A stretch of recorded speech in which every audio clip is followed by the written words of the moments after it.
요한은 자기 자신이 하나님께로부터 난 자가 되었다라고 하는 행복에 대해서 고백을 했습니다. 당신은 누구입니까? 라고 하는 첫 번째 질문에 대해서 대답하기를 나는 하나님께로부터 난 사람입니다 라고 하는 자기 정체성이 죄로부터 자기를 지켜가는 신앙의 비밀이었다라고 고백합니다. 그는 오랫동안 자기 스스로 자기를 지켜야 하는, 자기 스스로 자기를 통제하고 살아야 되는 세상을 살았죠. 그 세상을 사람들은 율법의 세상이라고 표현하기도 합니다. 하나님이 율법을 주셨습니다. 그 율법을 성취하는 것은 자기 자신입니다. 율법을 완성해야 됩니다. 지켜야 됩니다. 그것은 자기 자신의 책임이 되기도 합니다. 율법의 세상에서는 자기가 자기를 통제하는 거죠.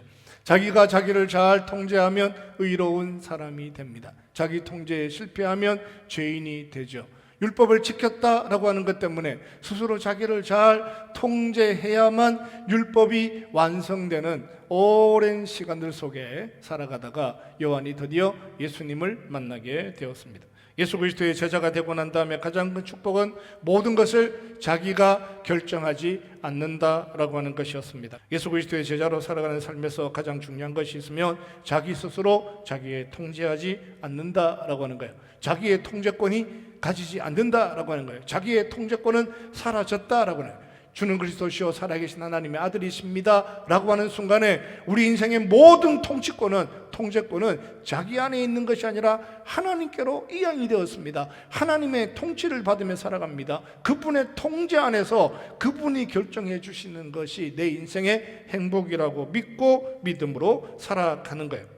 그는 예수님을 처음 만났을 때 자기 안에 하나님의 씨앗이 뿌려졌다라고 하는 것을 잘 몰랐습니다. 그도 연약하고 부족할 때는 하나는 주의 좌편에 하나는 주의 우편에 앉기를 원한다 이런 이야기를 하며 살았던 시간들도 있습니다. 물론 어머니가 얘기한 것이 될 수도 있기도 하고 자기 스스로 표현한 것이 될 수도 있기도 하지만 하나는 좌편에 하나는 우편에 앉기를 원한다라고 하는 생각이 들었을 때도 있었지만 또 다른 질문을 해보면 좌편에 앉겠다 우편에 앉겠다라고 하는 것이 죄냐라고 물어보면 성경은 한 번도 그것이 죄다 이렇게 말씀하신 적이 없습니다. 하나님께로 난 자마다 죄를 짓지 아니한다라고 하는 표현이 이상하게 자꾸 들리죠. 그런데 이렇게 얘기하는 거예요. 좌편에 하나는 우편에 하나는 좌편에 앉겠다는 게 죄가 아니라고요.